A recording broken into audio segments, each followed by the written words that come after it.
తెలుగుదేశం పార్టీని నమ్మిన ఏ బీసీ కులం బట్టకట్టిన పాపాన పోల. అందుకు నిలువెత్తు నిదర్శనం ఆంధ్రప్రదేశ్ లో నూరు భాష కమ్యూనిటీ. ప్రాంతాల వైద్యుడిగా నూరు భాష, దూదేకుల, లదాఫ్, పింజారి అని పిలిచే ఈ కులం తెలుగుదేశం పార్టీకి ఊడిగం చేసిందనే చెప్పాలి. ఎందుకంటే ఒక 13 సంవత్సరాలు వెనక్కి వెళ్దాం. 2013 మే నెలలో గుంటూరులోని పిచ్చుకలపాలెంలో జరిగిన ఒక అతిపెద్ద సభ, 1,00,000 మందితో సింహగర్జన పేరుతో ఒక సమావేశం నిర్వహించారు. 15 అసెంబ్లీ సీట్లు కూడా మీకు ఇస్తామని మనం ఇచ్చిన జీవో 10% ఇంటి జాగాలు కానీ ఇండ్లు కానీ మీకు రిజర్వ్ చేయాలి. అవి కూడా చేయడం లేదు. పూర్తిగా ప్రతి ఒక్క పేద ముస్లింలకి పక్కా ఇల్లు నిర్మాణం చేసే బాధ్యత తెలుగుదేశం పార్టీ తీసుకుంటామని చెప్పి కూడా నేను మీకు హామీ ఇస్తున్నాను. బహుశా అప్పటి వరకు ఉమ్మడి ఆంధ్రప్రదేశ్ లో కూడా ఒక బీసీ కులం 1,00,000 మందితో ఒక సమావేశం ఏర్పాటు చేసిన చరిత్ర నాకు తెలిసి లేదు. ఆ స్థాయిలో సమావేశం ఏర్పాటు చేసి ప్రతిపక్ష నేతగా ఉన్నటువంటి చంద్రబాబు నాయుడిని పిలిచారు. ఆ సభలో చెప్పినటువంటి మాటల్ని ఒక్కసారి గుర్తించుకుందాం. నూరు భాష కమ్యూనిటీకి 15 ఎమ్మెల్యే టికెట్లు, 2 ఎంపీ టికెట్లు, ఎమ్మెల్సీలు గాను, చైర్మన్లు గాను నామినేట్ పదవులతో రాజకీయంగా ముందుకు తీసుకువెళ్తాను. అలాగే ఒక ఇస్లామిక్ బ్యాంక్ పెట్టి వడ్డీ లేని రుణాలను ఇచ్చి నూరు భాష కమ్యూనిటీని సమాజంలో తలెత్తుకునేలాగా ఉద్ధరిస్తానన్న చంద్రబాబు నాయుడు గారి మాటలు ఈ రోజు కూడా అమలైన పాపన పోల. ఎమ్మెల్యేలు కావాలా, ఎమ్మెల్సీలు కావాలా, ఇస్లామిక్ బ్యాంక్ ఏర్పాటు చేయాలా, సమాజంలో గౌరవం కూడా రాలా. ఇక చంద్రబాబు చెప్పినటువంటి ఏ ఒక్క హామీ అమలైందా? 2014 ఎన్నికల్లో తెలుగుదేశం పార్టీ అధికారంలోకి వచ్చింది. నూరు భాష కమ్యూనిటీకి ఒక ఎమ్మెల్యే ఇవ్వాల, ఒక ఎమ్మెల్సీ కూడా ఇవ్వాల. చివరికి ఒక పోలీస్ హౌసింగ్ చైర్మన్ ఇచ్చారు నాగులమీర గారికి. జెడ్పీ చైర్మన్ గా చెమ్మన్ గారికి 2.5 ఏళ్ళు ఇచ్చారు. ఆ 2 పదవులు తప్ప ఏ పదవి ఇచ్చారు తెలుగుదేశం పార్టీ? జెడ్పీ చైర్మన్ గా ఉన్నటువంటి చెమ్మన్ గారు 2.5 ఏళ్లకి ఎందుకు తొలగించబడ్డారు? మిగతా వారికి కూడా ఇచ్చినటువంటి ఆ జెడ్పీ చైర్మన్ లో ఒక్క చెమ్మన్ గారిని 2.5 ఏళ్లకు తొలగించి మిగతావన్నీ ఎందుకు కొనసాగించారు? గుర్తెచ్చుకోండి ఒకసారి నూరు భాష మిత్రులారా. ఇది వాస్తవం, చరిత్ర. నేను మార్చలేను, మీరు మార్చలేరు. జాతి మొత్తానికి ఉద్ధరిస్తా ఉన్నటువంటి నాగులమీర గారికి ఒక పోలీస్ హౌసింగ్ చైర్మన్ ఇవ్వగానే 14-19 మధ్య నూరు భాష కమ్యూనిటీని, దూదేకుల కమ్యూనిటీ మొత్తాన్ని ఉద్ధరించేశారని డప్పులు కొట్టారు. 2017లో మొట్టమొదటిసారి నూరు భాష ఫెడరేషన్ ఏర్పాటు చేశారు కదా. నంద్యాల ఉప ఎన్నిక సందర్భంలో గుర్తుందా? ఒకసారి తెచ్చుకోండి.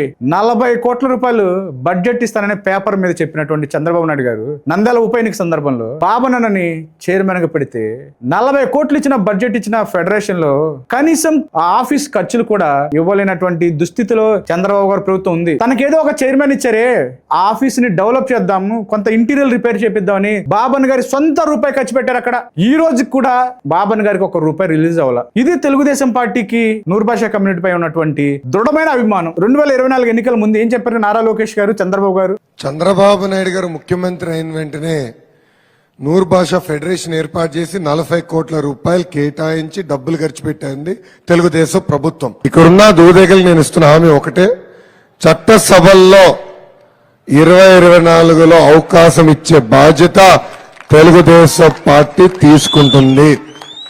కానీ మీ పైన కూడా ఒక పవిత్రమైన బాధ్యత ఉంది. గెలిపించాల్సిన బాధ్యత మీ భుజ. గుర్తుందా? చట్టసభలోకి నూరు భాషలు నేను తీసుకువెళ్తా అని చెప్పిన నారా లోకేష్ గారు 2 ఏళ్ళైంది, ఎక్కడ తీసుకెళ్లారండి? చంద్రబాబు గారు వేసేటువంటి 100 కోట్ల కార్పొరేషన్ లో నాకు లోన్ వస్తుంది, నేను నిరుద్యోగిని, ఒక వ్యాపారవేత్తగా మారుతానని ఆశపడ్డటువంటి నూరు భాష కమ్యూనిటీ వాళ్ళకి తెలియాల్సిన ఒక విషయం. బాబు గుర్తుపెట్టుకోండి, చంద్రబాబు నాయుడు గారు మిమ్మల్ని దగా చేస్తున్నాడు. 100 కోట్లతో ఫైనాన్స్ కార్పొరేషన్ ఏర్పాటు చేయట్లా. ప్రస్తుతం ఏదైతే ఈ చైర్మన్ గా ఉన్నటువంటి నాగులమీర గారిని అడగండి, అయ్యా నాగులమీర గారు ఇది కోఆపరేటివ్ ఫైనాన్స్ కార్పొరేషనా లేక ఫైనాన్స్ కార్పొరేషనా, కొంచెం తేడా తెలిస్తే చెప్పవయ్యా అని నాగులమీర గారిని అడగండి. ఎందుకంటే ఇప్పుడు ఆంధ్రప్రదేశ్ లో ఈ కార్పొరేషన్ ని, బీసీ వెల్ఫేర్ నుంచి వచ్చేటువంటి ఈ కార్పొరేషన్ ని కోఆపరేటివ్ ఫైనాన్స్ కార్పొరేషన్ గా నామ్స్ తయారు చేస్తున్నారండి. ఇది మన నూరు భాష కమ్యూనిటీ అంతా గుర్తించాలా. మోసపోవద్దు. ఈ 2 ఏళ్లలో జరిగినటువంటి మోసం మరొక 3 ఏళ్ళు కూడా కొనసాగుతుంది. ఈ కోఆపరేటివ్ ఫైనాన్స్ అంటే అర్థమవుతుంది కదా, ఒక 10 మంది సభ్యులు, 5 మంది సభ్యులను కలుపుకొని ఏర్పాటు చేసేటువంటి కోఆపరేటివ్ ఫైనాన్స్ కార్పొరేషన్, ఇండివిజువల్ గా వచ్చేటువంటి ఫైనాన్స్ కార్పొరేషన్ కాదండి. చంద్రబాబు గారు మరోసారి మనల్ని మోసం చేస్తున్నాడు. చట్టసభల్లో అవకాశం ఇవ్వరు. 2024లో గెలిచినటువంటి చంద్రబాబు నాయుడు గారు నూరు భాష కమ్యూనిటీకి ఏమి ఇచ్చారు?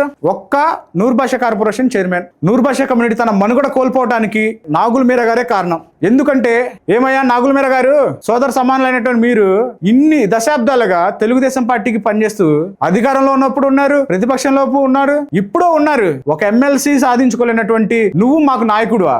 సెకండ్ జనరేషన్ తీసుకోవాల్సినటువంటి నూరు భాష కార్పొరేషన్ చైర్మన్ నువ్వు తీసుకొని నువ్వే నూరు భాష కార్పొరేషన్ కి చైర్మన్ గా ఉంటే రెండో జనరేషన్ ఎట్లా వస్తుంది? ఈ 3-4 దశాబ్దాలుగా మా కులాన్ని తొక్కేసావే. నువ్వు నీ పదవి సాధించుకోవడం చేత గాని నాగుల మీరా గారు మా యువతరానికి గాని మీ పార్టీ కోసం పనిచేస్తున్న నాయకులకి ఏమి ఇప్పిస్తారు? నూరు భాష కమ్యూనిటీ ఈ 5 ఏళ్లలో కూడా ఏమీ సాధించలేదు. చమ్మన్న గారు 2.5 ఏళ్ల చైర్మన్ జెడ్పీ చైర్మన్ పదవిని తొలగించిన తర్వాత ఆ కుటుంబం పరిస్థితి ఏంటి? ఒక్క అవకాశం ఇచ్చారా వాళ్ళకి? ఈ రోజు ఆంధ్రప్రదేశ్ లో ఒక్క నామినేటెడ్ పోస్ట్ లో కూడా తెచ్చుకోలేనటువంటి దుస్థితిలో నూరు భాష కమ్యూనిటీ ఉంది. పార్టీలో ఉన్నటువంటి నాయకులు, పార్టీలో ఉన్నటువంటి అభిమానులు, పార్టీ సానుభూతి పరులు కూడా ఆలోచించాలి. మీరు మీ కులాన్ని మీరే చేతులారా నాశనం చేస్తున్నారు. దయించి ఇప్పటికైనా సరే ఆ పార్టీకి రాజీనామా చేయండి.